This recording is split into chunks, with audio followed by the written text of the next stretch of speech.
Have you ever tried to grow plants? It's hard to grow plants, especially here in New Mexico. But if you've ever grown anything, or tried to grow anything, then you know that it can be difficult for your plants to survive. Environmental conditions like high summer temperatures, nutritious soil, and water access can impact how healthy your plants are. But even if your conditions are great, another problem you will face when growing plants is pests.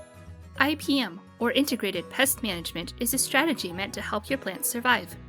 IPM is an effective and environmentally sensitive approach to pest management. IPM relies on common sense practices to prevent pest infestations. IPM is a holistic approach to managing pests that reduces pesticide use. So, what is a pest? A pest is an insect, weed, or plant pathogen that is having a negative impact on your plants. IPM has 3 steps for dealing with pests. The first step is prevention. The second step is monitoring. The third step is management.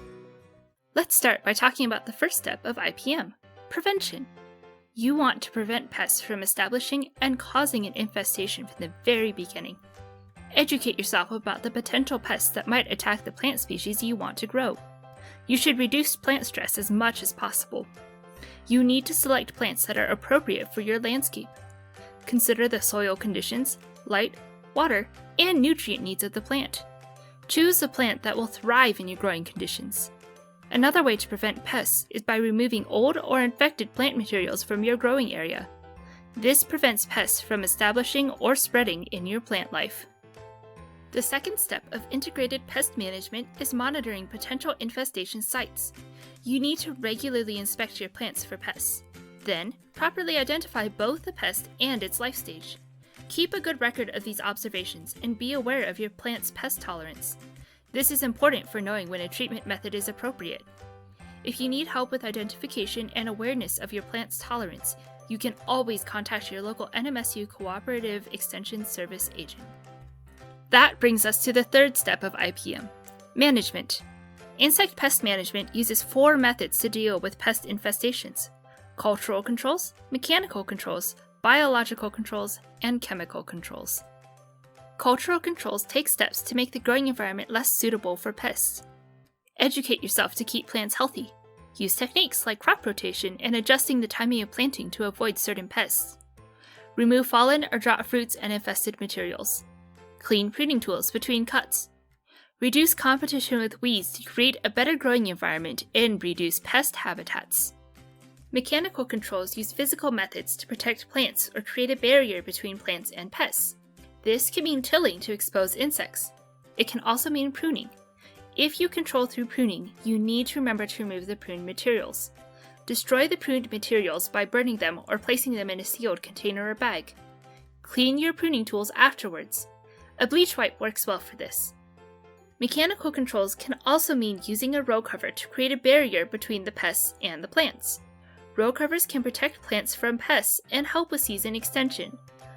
But physical barriers can also inhibit plant growth, block pollinators from flowers, and increase temperatures. Monitor your plants to ensure they are healthy, especially when using a physical barrier. Biological controls use living organisms to help manage or suppress a pest population. These living organisms are often called natural enemies. You can increase natural enemies by establishing habitats that provide nutrients for them.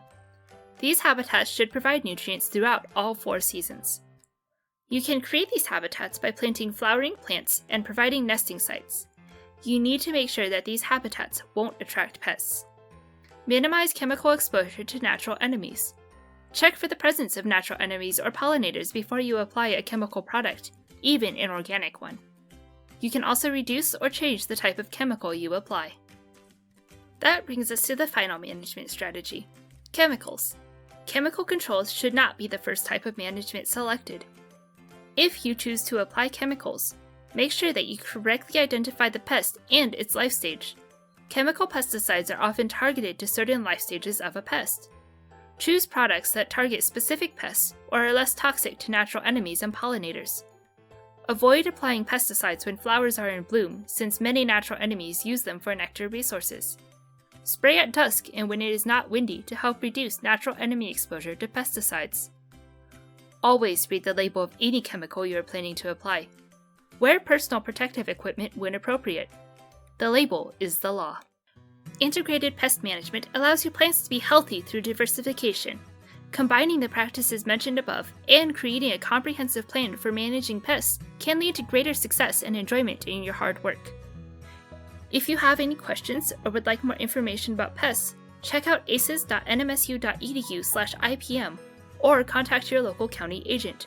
You can also follow NMSU IPM on social media and see what we're up to and find up-to-date information on pest management for New Mexico. See you next time!